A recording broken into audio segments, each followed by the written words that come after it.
Hello guys, welcome back to my page. I remember my humble self. I never knew that this my governor will sign this particular bill into a law.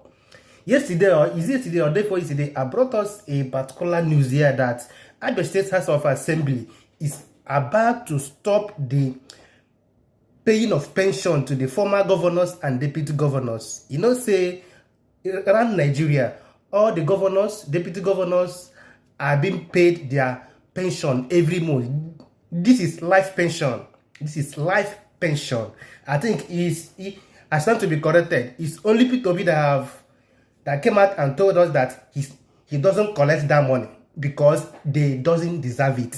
Yes, that's what he said. So when this news came out yesterday, I also brought us the news here, and I say, if this man really signed this particular thing into law, do you know that he's not only targeting the former governors, maybe to stop giving them this money, it will also affect him because he will also become a former governor and his deputy become a former deputy governor, which means he will not be receiving the money as well when he leave office. And the greatest news now, the updated update now is that the bill has been signed into law. It has been signed into law. According to this video I'm about to bring now, the media aide to Dr Alex Otti said that pensioners in other states have been owned for so many years that the money has even accumulated to billions of naira. Imagine what is happening in our country. Pensioners, the people that serve the states, that serve the country for good 35 years, are not being paid their pension. But some people, somebody that served for 8 years, always receive his pension every month without even asking of it, because everything has been planned. Every month the money will just go to that particular account and they will be paid. But the people that serve for good 35 years of service of their life are not being paid. Let me not talk too much. Let's hear from the media aide to Governor Alex Otti and some other things he have to say concerning this particular bill that has been signed into law. The things that the bill has been signed into law, and these people you are seeing here, these are my former governors. I love you, Osha. You have done your own parts. But now, the governor we have want to stop what he has said that is not good, because there's no way that you people will be owing pensioners for good months, many months, that have accumulated to billions of naira, and some people that serve for 8 years are receiving their own pension every month. Let's listen to the media aide of the governor of Abia State and hear from him. As you are watching the video, try to share the video, drop your comments at the comment section. Don't forget to follow this page and also give the videos a big thumbs up so that Facebook will recommend this video to others. Thank you very much, guys. I remain my humble self, the Eggman. I think something new is happening in my state, Abia State. We move. Welcome back. We're going straight to Abia State, where the governor just signed a bill into law. I'm trying to find it. Signs law repealing Pensions Act for past governors and deputies. When the news of the State Assembly passing that bill broke, a lot of people were wondering what's going on here. Well, the governor signed it into law, so former governors are not getting, and their deputies are not getting pensions anymore by that law. So let's talk to the special advisor on media and publicity to the Abia State Governor, Mr. Ferdinand Ikoma, joins us via Zoom. Mr. Ikoma, thank you for joining us. Thank you, my brother. Thank you for having me.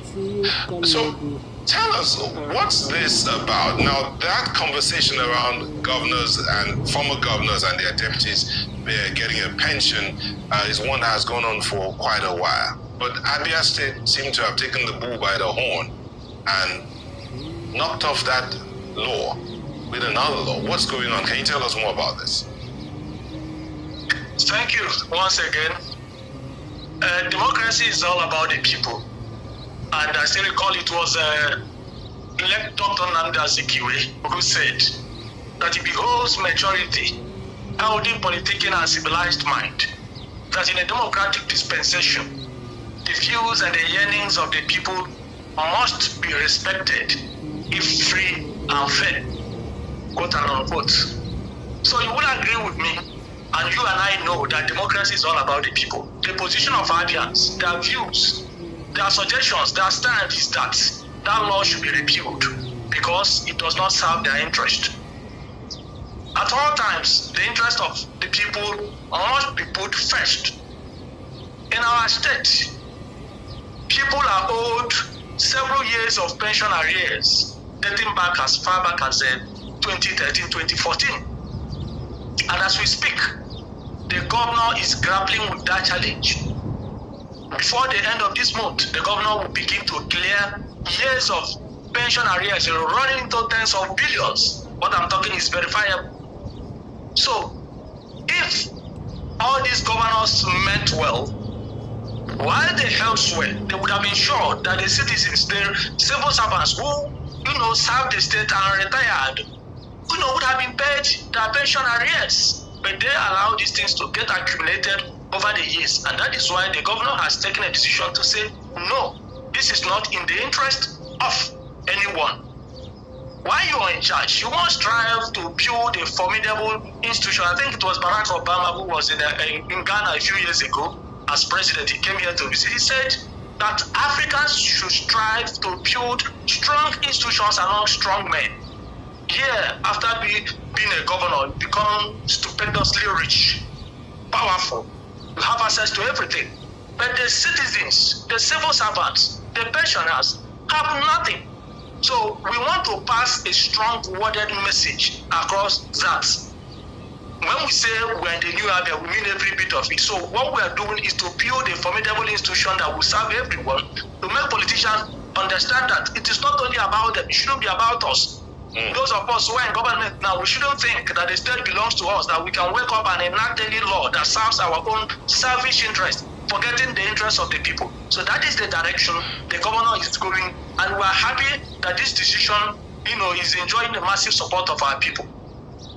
Okay, interesting times indeed. You said it's all about the people, and this ensuring that we're building an institution that will serve the people of Abia. It's really interesting. But then, are you not concerned about the back they follow? Well, first, if this thing was so important, I'm sure it would have been captured by the framers of the 1999 Constitution. If it was also that important, I'm sure but if you look at the Constitution says that the House of Assembly may enact a law that will provide for the payment of such entitlements or whatever to former governors and former deputy governors. Now, the question is, without trying to personalize this thing, the question is, have we really failed well in Abia over the years? No. It means that because you have broken infrastructure, because our schools are in a state of dilapidation, because Abia is still in a very chaotic state, except the massive intervention being done by this government, a whole lot of things were in a very shambolic state. So if these people have served well, the people would not even have any reason to be saying anything. The people would have even reason to condemn this government and say, why are you taking this action? It's vendetta, it's this and all that. But then it's also important to state that this is a law that outlives everyone. The present governor will also become a former governor. The present deputy governor will become a former deputy governor. So it's a law that is not targeted at any individual. The greatest have in a democracy is the one that is coming from the people. So the people are in the majority, and we are not afraid. As long as we are doing what is right, what is in tandem with the aspirations, with the desires, with the expectations, and with the stand of our people. So we are not bothered about that. Okay, that's going to be any at all. I think the question is to know if this was the governor's idea or if this was an idea that came from the people. Both. It's the governor's idea.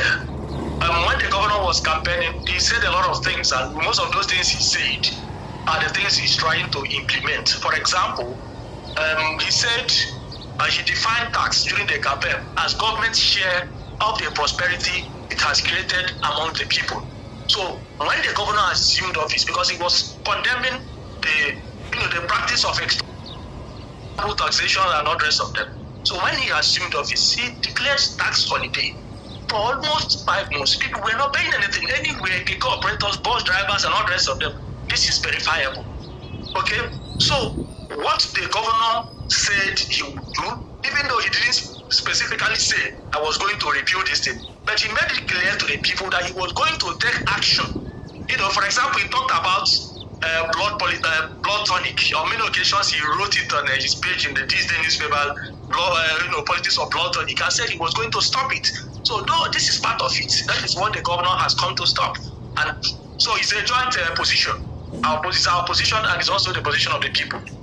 Okay, I ask that because, some people say, excuse me, the idea behind ensuring that people who are in office, especially governors, have a pension is to, give them some assurance that, your future is taken care of. There will be no need for you to put your hand in the till. That's what the states that have promulgated such a law believe that it's meant to kill. That if governors feel assured that their future has been taken care of, then they can face their work and do the job. Does this presuppose? In Abia State, while one can appreciate the current circumstance and the scenario that you have painted, given that pensioners have not been paid for years, and even people who are not even yet pensioners, workers, I think even doctors were owed up to 30 months in arrears. These are, reports that have come out of Abia State. Does it then mean that in future, when we hope that things will get better, and that ordinary people can aspire to office? By ordinary people, I mean people who are not of great means can aspire to office. Do you see a situation where this sort of law might be necessary to actually help reduce the temptation, whatever temptation there might be, for them to want to put their hands in the till? Thank you. I think your analysis, as far as I'm concerned, very fantastic. Taking it from that perspective, and of course, I believe that this may have actually been what was intended before that law, was passed into law. Before that law came to be. But like I said, unfortunately, those who presided over these states over the years didn't convince the people that they actually deserve such pensions. So maybe as time goes on, we'll begin to look at it and see, for example, we are a government, we have a governor now. The governor will need to convince the people that he deserves to be paid pensions. And then the governor, enacting a law, ensuring that a law is enacted to protect his interest is something that should not be allowed to happen. I think Martin Luther King said that those who deny freedom to others deserve it not for themselves, and under a just God can no longer return it. So the decision that we have taken at the moment is that this must stop for now. If there is any government that is going to review it in the future, that is after, that's after huge progress must have been made.